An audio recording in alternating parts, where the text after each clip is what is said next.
Welcome to new episode of Console Gaming News. Today's top stories: Sony accidentally leaked the design of the PlayStation 5 Pro, unprecedented generosity for PlayStation consoles, the success and failure of PlayStation Studios, and Warner Bros. Has confirmed the development of a Hogwarts sequel. So, to stay updated on the latest news, make sure you're subscribed to the channel. Now let's dive into the main events. It's still unclear whether it was intentional or a mistake, but they leaked the design of the PlayStation 5 Pro. The design was spotted on an official poster for PlayStation's 30th anniversary, which will take place in December, and we'll discuss all the available benefits a bit later. The design of the PlayStation 5 Pro was noticed in the overall aesthetic, and the most observant saw the very design that Wukong showed us just a week ago. The design features a slim style with 3 dividing stripes in the center, apparently due to the increased height. Enthusiasts, not waiting for the release of the first trailer with the firmware presentation, created their own render based on the exact description from Wukong. Here's what it looks like. Feel free to share your opinion on the Pro version's design in the comments. It would be interesting to read. And I almost forgot, according to insider Jeff Grubb, Sony will hold a State of Play presentation between September 23rd and 29. It's quite possible that the Pro version will be revealed during this presentation.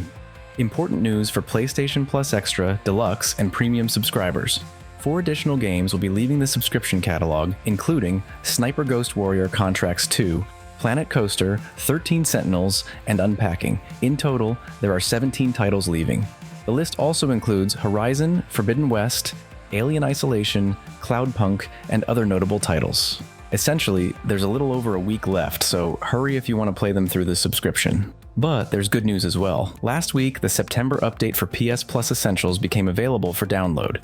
It includes Little Nightmares 2, MLB The Show 24, and Harry Potter: Quidditch Champions. All 3 games are already available for download and can be permanently saved to your account with a subscription.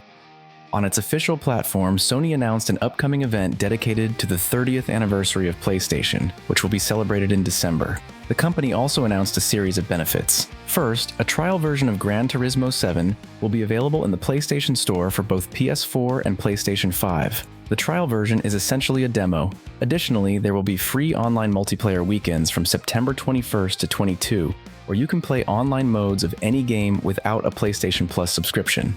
Now that's true generosity from a billion-dollar company, opening online access for just one day. In my opinion, it would have been much more symbolic to open it on the 30th, in honor of PlayStation's anniversary.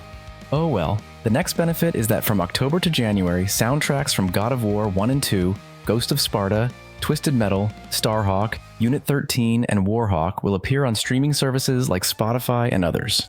The next, but not the last, point in the 30th anniversary celebration is the release of a new Shapes of Play collection in PlayStation Direct in December, including a board game and other interesting items. I dare to guess it will include things for those who love to stock up: caps, pants, maybe hoodies, and also t-shirts. Also, while we're on this topic, there are rumors that Santa Monica Studios is already ready to present or at least announce a new God of War game. This could possibly happen during the upcoming presentation this month, so make sure to subscribe so you don't miss any of my news videos, where I'll keep you updated on all the latest in the gaming world. On September 6th, the release of perhaps the most sacred PlayStation 5 exclusive of 2024 took place, Astrobot. The first impressions were overwhelmingly positive. The game received a score of 93 out of 100 on Metacritic, putting Astrobot on par with major AAA games. Journalists praised Astrobot for its vast variety of levels, masterful use of the DualSense features, storytelling, visual effects, and truly engaging gameplay. At the same time, the developers have perfectly balanced the game. It's not too long and is great for a couple of evenings, for example. By the way, you can earn the Platinum Trophy in around 15 to 18 hours. As for the downsides, journalists noted that it's somewhat linear, some levels could be better optimized, and there are various technical shortcomings, though I dare say these will likely be fixed with future updates. Right after the final verdict for Astrobot was announced, many started saying that Sony has released the game of the year, but honestly, I'm skeptical about that since there are still many key releases coming before the end of the year. Will Astrobot hold its ground? I honestly have my doubts. It seems the universe has balanced out Sony's game releases. If something went well for them, something else didn't. Firewalk Studios announced that on September 6th, they would be refunding players who purchased the game Conquered and shutting down the servers. That wouldn't be such a big deal, but the company invested $200 million into development, and according to one of the developers, it took 6 years to complete. However, gamers, especially collectors, didn't waste any time and immediately started buying up physical editions ahead of the game being pulled from sale. The same fate awaited the limited edition DualSense controller for Concord. Savvy speculators quickly realized that the game was being taken off the market, which presents a good opportunity to profit. Knowing collector trends, anything that's pulled from sale or released in very limited quantities can become quite valuable over time. Even considering the fact that this is an online game, and you essentially won't be able to play it anymore, it's still being sold on eBay for $100 or more. And the surprising part is, people are buying it. On September 5th, the embargo on publishing reviews and feedback for Warhammer 40,000 Space Marine 2 was lifted.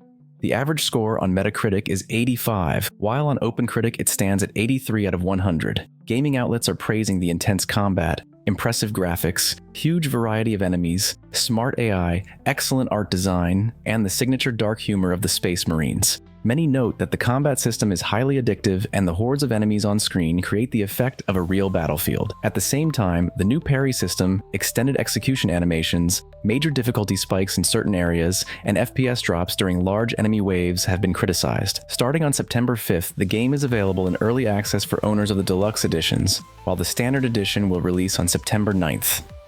Several gaming insiders report that Sony has signed a marketing deal around PlayStation to promote GTA 6. This was first mentioned by an insider under the nickname Tez2, who said that Sony has secured marketing rights to promote Grand Theft Auto 6 with PlayStation 5 and PlayStation 5 Pro. Insider Detection Sid also shared this information, citing connections with friends in various places. According to the second insider, the same information is confirmed, but he also emphasized that this is not an agreement for an early timed release or any other exclusive conditions. However, in the upcoming GTA 6 trailer, users will learn about this deal. Perhaps it will feature an enhanced version for PS5 Pro. What do you think? Share your thoughts in the comments. It's not surprising since Sony recently lost the gaming industry's giant franchise Call of Duty, with which they had ongoing collaborations. Now they need to recover by securing more significant partnerships to promote their product.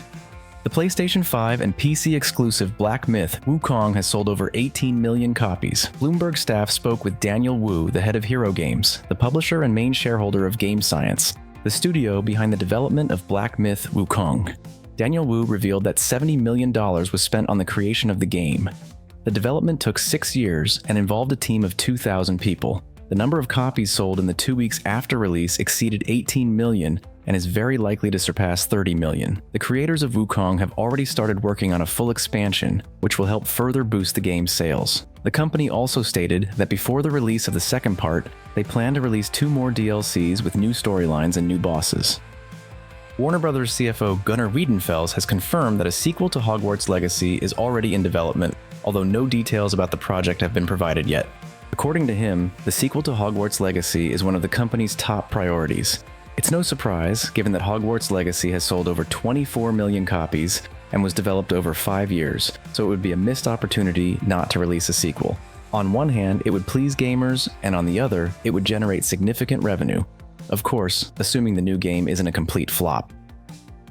From the creators of Until Dawn and The Dark Pictures, Anthology comes a new interactive movie, the casting of Frank Stone. Its Metacritic score settled at 68 out of 100, while the user score stands at 7 out of 10.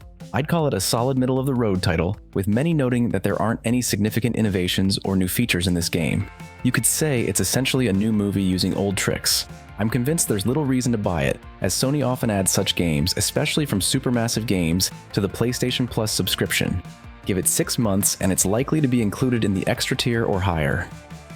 If earlier the Souls-like Enotria, the last song was planned for release on all major platforms, it will now only come out on PS5 and PC. This is all due to one Microsoft department that simply ignored the developers and refused to certify the game for Xbox. As a result, it's the regular players who suffer, as always. Star Wars Outlaws has become yet another failure for Ubisoft. Gamers have completely trashed the new release, and its sales have disappointed investors, causing the company's stock to plummet. It's a shame because the game could have turned out much better if Ubisoft hadn't focused solely on making a quick buck, and had given the game more time for polishing. As a result, the game isn't great, and the company didn't make money. In fact, they probably lost some. It's sad. Well friends, thanks for watching. This was the It Wednesday channel. Don't forget to support the video with a like and subscribe to the channel. See you in the next episode of Gaming News next Tuesday.